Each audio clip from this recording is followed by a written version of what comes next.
そして総理大臣は2013年に特定秘密保護法を成立させた。国民に知らせたくない情報を秘密にし、秘密情報の漏洩、取得などに厳罰を科すことで、報道の自由や国民の知る権利を奪った可能性がある。そして次に、テレビ報道に対する政治権力の介入を始めた。憲法21条2項は、検閲の禁止を定めているが、これは政府機関による、いわゆる表現物の発表前の検閲を絶対的に禁じるのみならず、その趣旨から表現内容に対する規制を行わないことを定めるものだ。そして放送法1条。政府は放送番組に対する検閲、監督などは一切行わない。放送事業者に対する規制、制限法規範を行政指導の根拠とすることは許されないとされていた。しかし2016年2月8日の衆議院予算委員会で、総務大臣は、放送局が政治的な公平性を欠く放送を繰り返し、行政指導しても全く改善されない場合、それに対して何の対応もしないと約束するわけにはいかないと述べた。そして電波停止を命じる可能性に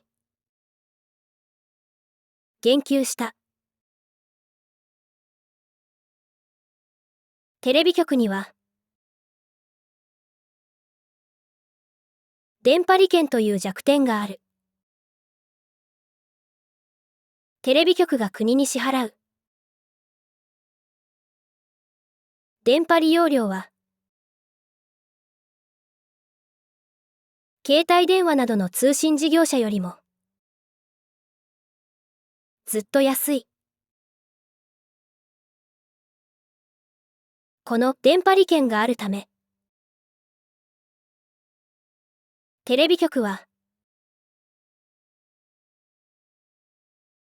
電波停止問題に関して政府を積極的に批判しにくい。総務大臣は、電波停止発言によって公共の電波を使う放送局に対して脅しをかけたわけだ。電波停止を命じられる可能性を示唆されれば、放送事業者が萎縮し、公平中立のお題目の下に政府に迎合する放送しか行えなくなる。それが習慣づけば、日本のテレビ報道は、政治権力のための偏向報道機関になってしまう。つまり、日本のテレビ報道の言論の自由は崩壊するわけだ。しかし官房長官や総理大臣は、総務大臣のこの発言を、当然のこと、問題ない、として是認している。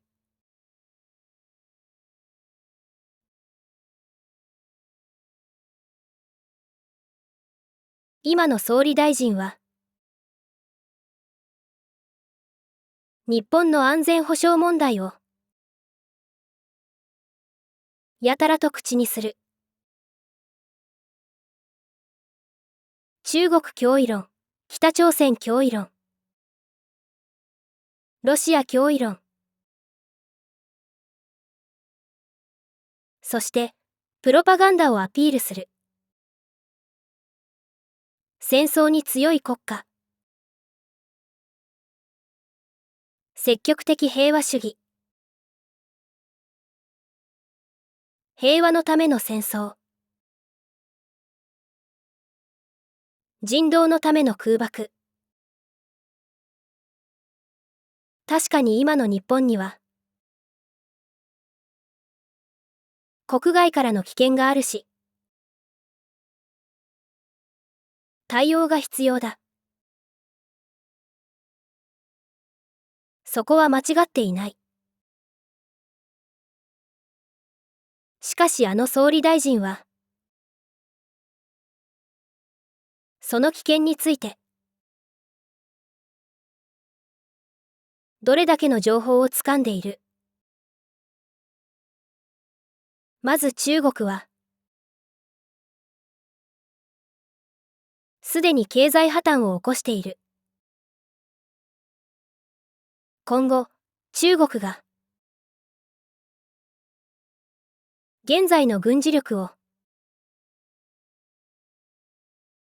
維持できる見込みは少ない。北朝鮮は確かに、ミサイル、いわゆるロケットを、持っているが、北朝鮮が核爆弾を持っている。という確証はない。大体核爆弾を持つには、北朝鮮は貧しすぎる。そして、ロシア、ウクライナ紛争については、ロシアではなく、ウクライナに非がある可能性がある。ロシアが国連憲章を守らなかったのが問題だ。という専門家が、日本のテレビによく出てくるが、ロシアとウクライナの摩擦は、10年前の2010年には、もう始まっていた、と言われている。2014年には、ロシア、ウクライナ和平のために、ミンスク合意も行われている。だがウクライナは、このミンスク合意を守らなかった。そして2020年までに、ロシアとウクライナの摩擦に対して、国連は無力で、何の対応もできなかった。ロシアが国連憲章を無視するのは当然だ。今の日本の総理大臣が何を言おうと、正確な情報に基づいた真実による裏付けがあればいい。でもそれがなければ、それはただのデタラメだ。自分に分かりもしないことを分かっているふりをして嘘やデタラメを言っているのなら、それは情報操作、世論誘導だ。もしそうだとしたら、あの総理大臣は日本の庶民をどう操作してどこに誘導しようとしている。民主国家では戦争報道とは人々に戦争の真実を伝えるものだ。しかし、全体主義国の戦争報道はそうじゃない。何らかの検閲体制が敷かれて、国家権力に都合よく、真実がねじ曲げられる。例えば75年前の太平洋戦争において、日本では数多くの言論統制法規が敷かれ、最終的に国内メディアは完全に報道の自由を奪われた。太平洋戦争中、国民は虚偽の情報により洗脳され、戦争に参加、協力する。多くの国民は政府に不都合な真実の情報から遠ざけられ、思考停止状態に陥り、国策として遂行される戦争に自発的に参加、協力することになる。そして、今の日本の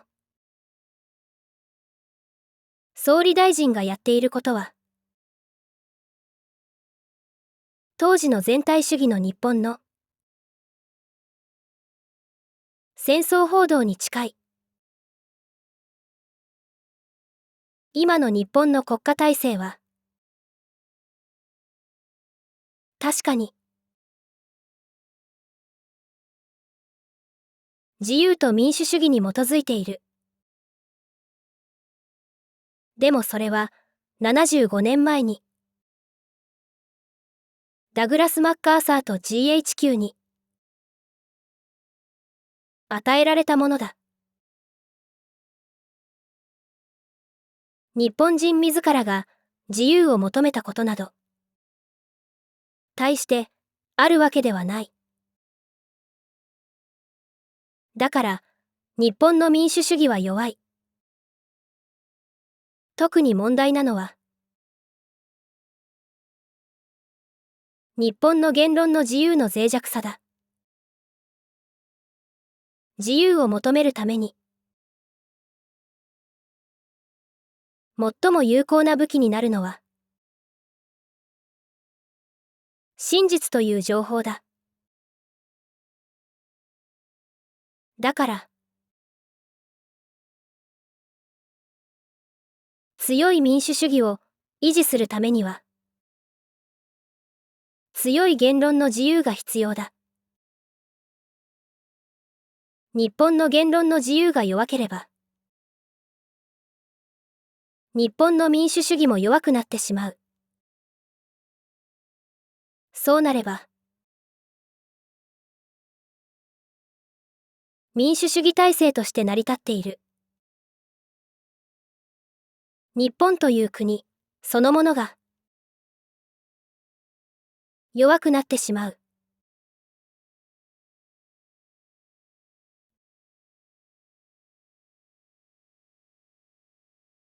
私は自分が正しいと思うことを言う。そういう主義なんでね。そして私は公僕だ。だから、今の総理大臣と官房長官に、都合の悪いことも言う。それで左遷された。まさか左遷されるとは、思いませんでしたがね。左遷されたって構わない。でも問題もある。左遷されると、ある種の信用を失う。つまり、自分の発言に力がなくなる。それで少し困っている。と言うと、田原は聞いた。私は公僕だ。だから、やらなくちゃならないことがある。今の日本の庶民の多くは、民主主義の本質を分かっていない。私は、日本の庶民に、それを伝えたい。庶民がそれを知らなければ、日本の民主主義はいつか崩壊する。民主主義は日本の庶民に自由であることを保証したりはしない。民主主義は庶民に自由を求める権利を保証するんだ。だから、自由を求める庶民がいなければ、民主主義は成立しない。自由とは求めるものだ。そして時には、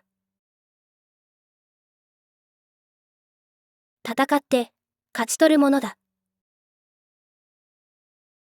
でも日本人の多くは、それを学んでいない。田原は思った。そういえば、ジャーナリストの川上も、同じことを言っていた。自由とは求めるもの。時には戦って勝ち取るもの。再生リスト30に続きます。